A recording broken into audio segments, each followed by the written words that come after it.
प्रधानमंत्री नरेंद्र मोदी के विजय रथ को रोकने के लिए इंडिया गठबंधन कमर कस रहा है। 28 दलों वाले इस गठबंधन की अब तक 4 बैठकें हो चुकी हैं और अब तक पीएम फेस और सीट शेयरिंग पर बात नहीं बन पाई है। गठबंधन में कांग्रेस, समाजवादी पार्टी, तृणमूल कांग्रेस जैसी पार्टियां हैं। ऐसे में किसको कितनी सीटें दी जाएं, ये एक बड़ी चुनौती बनी है। हालांकि गठबंधन के नेताओं के मूड को देखें तो लगता है कि ये गुत्थी सुलझ रही है। दरअसल इंडिया ने सीट शेयरिंग की डेडलाइन 31 दिसंबर रखी है।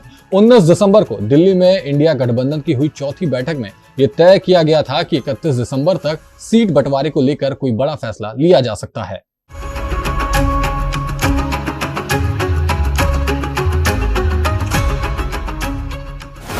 सीट बंटवारे में क्या सपा प्रमुख करेंगे झोल? 24 से पहले कहीं पड़ ना जाए गठबंधन में रार। सीट शेयरिंग पर किस फॉर्मूले का होगा इस्तेमाल? महाराष्ट्र से बंगाल, बंगाल से बिहार, कैसे सुलझेगी सीटों की गुत्थी? वहीं जैसे जैसे डेडलाइन नजदीक आ रही है वैसे वैसे गठबंधन के नेता अपनी पार्टी का रुख भी साफ कर रहे हैं। कांग्रेस, जेडीयू और नेशनल कॉन्फ्रेंस जैसी पार्टियों ने बता दिया कि गठबंधन में सीट शेयरिंग को लेकर कोई विवाद नहीं है, सभी एक मत हैं। वहीं कांग्रेस ने कहा कि वो सीट शेयरिंग के लिए तैयार है और खुले मन से बातचीत करेंगे।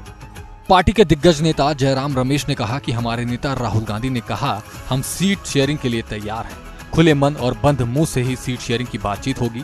जयराम रमेश का बयान बताता है कि कांग्रेस सीटों को लेकर बहुत ज्यादा मोलभाव नहीं करेगी। मतलब साफ है कि खड़गे की पार्टी बार्गेनिंग के मूड में बिल्कुल नहीं है। हालांकि बिहार के मुख्यमंत्री नीतीश कुमार भी सीट शेयरिंग पर अपना रुख साफ कर चुके हैं। उन्होंने सीट शेयरिंग पर किसी भी विवाद का सोमवार को खंडन किया था। नेशनल कॉन्फ्रेंस के प्रमुख और जम्मू कश्मीर के पूर्व सीएम फारूक अब्दुल्ला ने कहा कि उनकी पार्टी अगले साल होने वाले लोकसभा चुनाव के लिए जम्मू कश्मीर में सीट बंटवारे पर इंडिया गठबंधन के फैसले का पालन करेगी।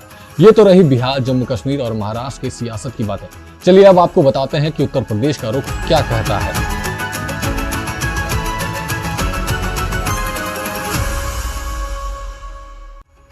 अगर केंद्र में जगह बनानी है तो पार्टी को यूपी में अपनी पैठ और मजबूत करनी पड़ेगी। ये बात इंडिया गठबंधन बहुत अच्छे से जानती है। इसलिए उत्तर प्रदेश में कौन कितनी सीटों पर लड़ेगा इसका खास ख्याल रखा भी जा रहा है। इंडिया गठबंधन को काफी अच्छे से पता है कि दिल्ली का रास्ता उत्तर प्रदेश से होकर जाता है। बीजेपी ने पिछले 2 चुनावों में इसे साबित भी किया है। यहाँ पर लोकसभा की 80 सीटें हैं। ऐसे में यहाँ पर इंडिया गठबंधन की पार्टियों में किसको कितनी सीटें मिलेगी ये देखने वाली बात होगी। लेकिन गठबंधन में सीट शेयरिंग में यूपी में कांग्रेस, समाजवादी पार्टी और आरएलडी शामिल है, जिसमें प्रमुख विपक्ष के रूप में एसपी सबसे प्रमुख खिलाड़ी है।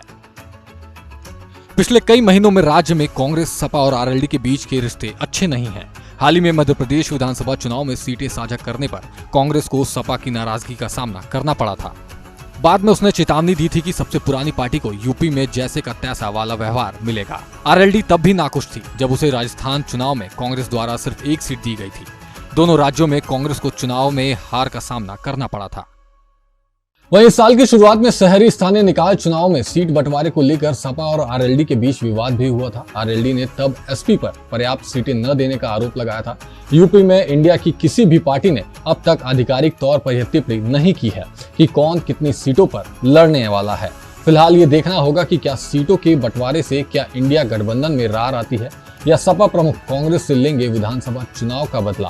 फिलहाल के लिए इतना ही। ऐसे ही तमाम खबरों के लिए आप देखते रहिए हिंदी खबर डिजिटल।